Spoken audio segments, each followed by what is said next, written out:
Hey everybody, welcome to the channel. Think you know Spain? Flamenco, paella, sunshine, sure. But get ready for Spain's most bizarre, hilarious, and mind-bending secrets. This isn't your grandma's travel guide. We're talking food fights, beaches without oceans, and traditions that make you say, wait, that's real? Spain is the class clown of countries, always pulling pranks on the world.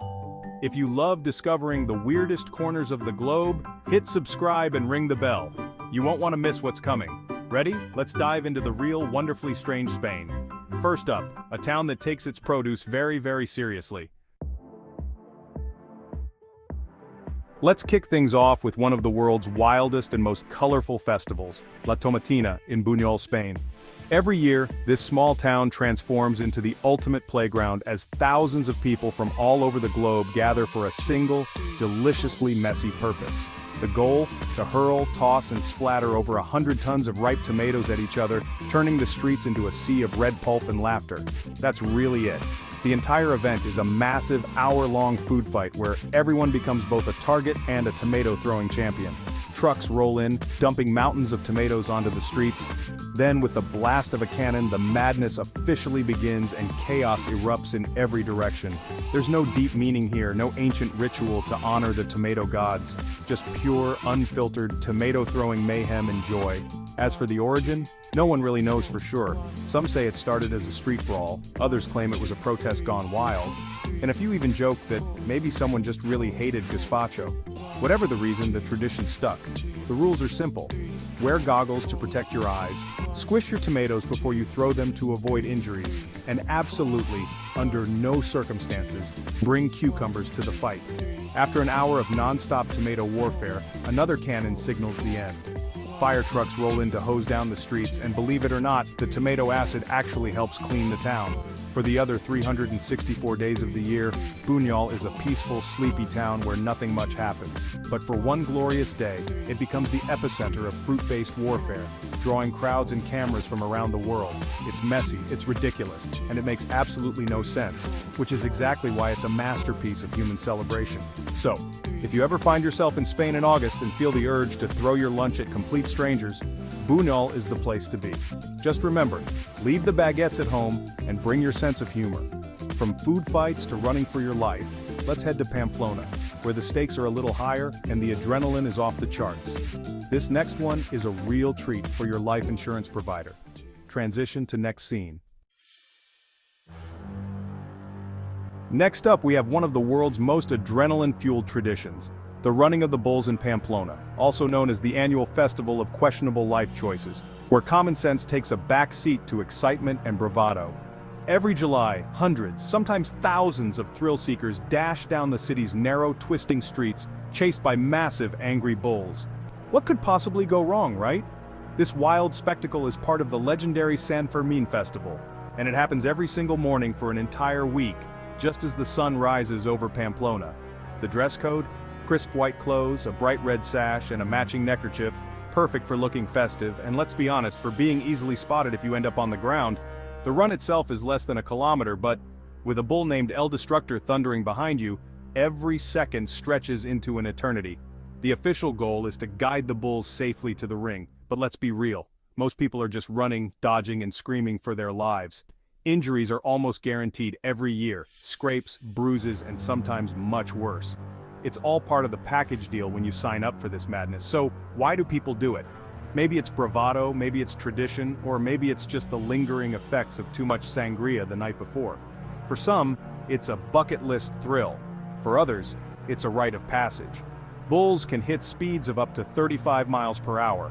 Most humans, especially those running on little sleep and a lot of sangria, definitely cannot.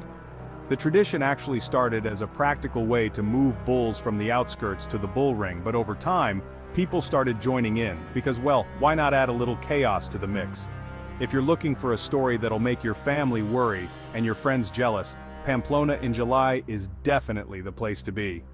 For the rest of us, watching the chaos unfold from the safety of our couch, maybe with a snack in hand, is just fine. No running shoes required. And now, from the wild action above ground, let's take a look at what's hiding underneath. Madrid. Beautiful city, right? But beneath your feet is a hidden world, ancient tunnels, secret passages, and forgotten chambers.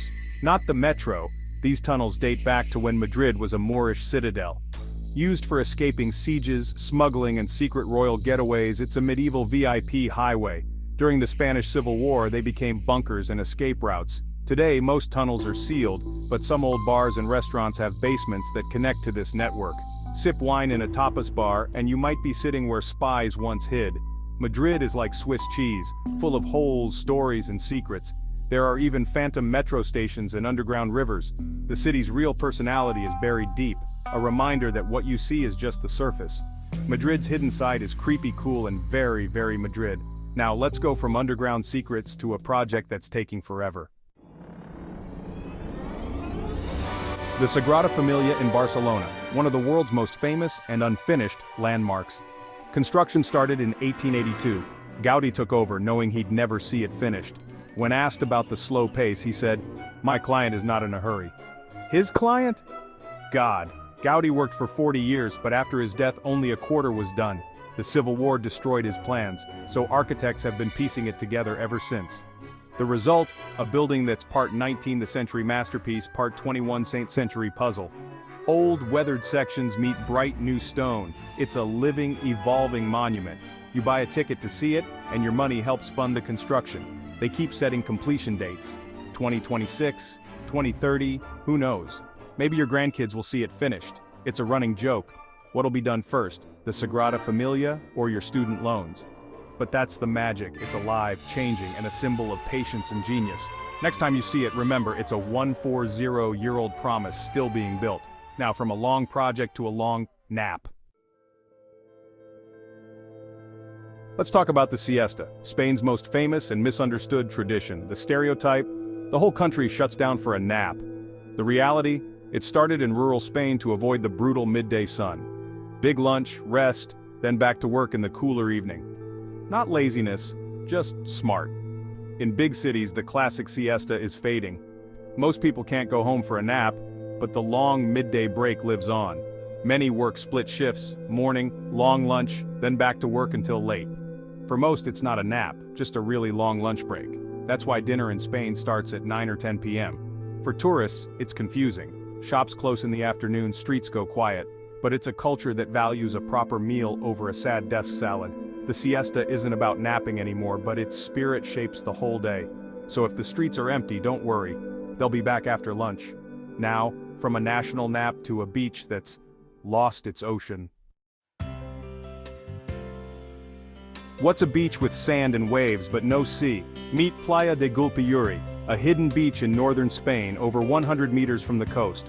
Walk through a meadow and suddenly, there's a crescent of sand and turquoise water. No ocean in sight.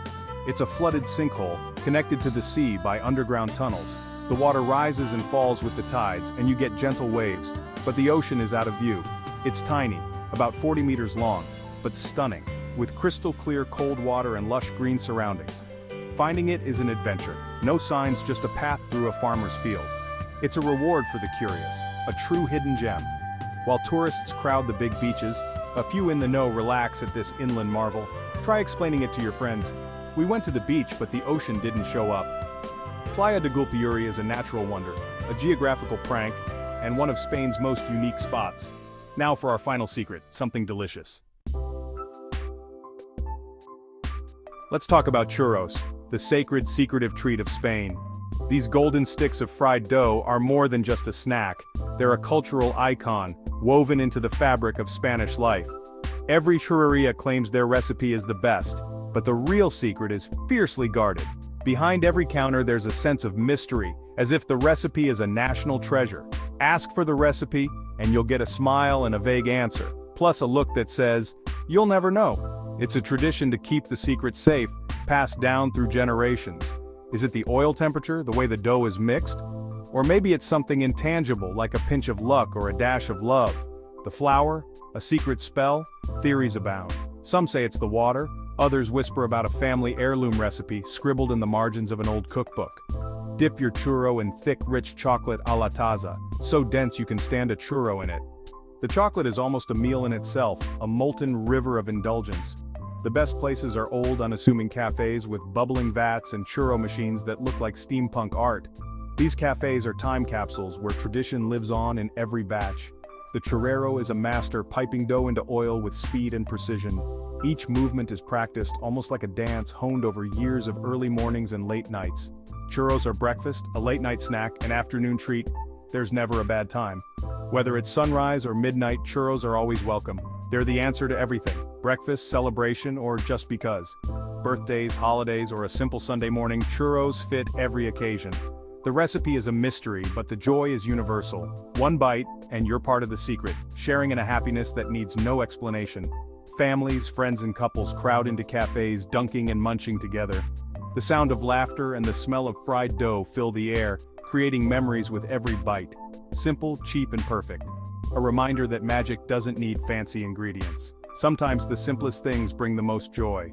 Next time you bite into a churro, savor the crispy ridges and wonder about the secret inside. Let the mystery linger on your tongue and enjoy the delicious puzzle. It's Spain's most delicious mystery, and I'm happy to keep doing the research one churro at a time. After all, some secrets are best enjoyed bite by bite. And there you have it. From tomato wars to runaway bulls, secret tunnels to never-ending construction, and beaches that forgot the ocean. Spain proves that just when you think you've seen it all, there's another layer of delightful absurdity waiting. These are the stories that make travel fun, the quirks you'll never find in a guidebook. If you loved this deep dive into Spain's weird side, hit subscribe and ring the bell for more adventures. Thanks for watching and sharing a laugh. Let me know in the comments which Spanish secret was your favorite. Next time we're heading somewhere known for politeness, maple syrup, and a surprising number of, well, you'll see. See you next time.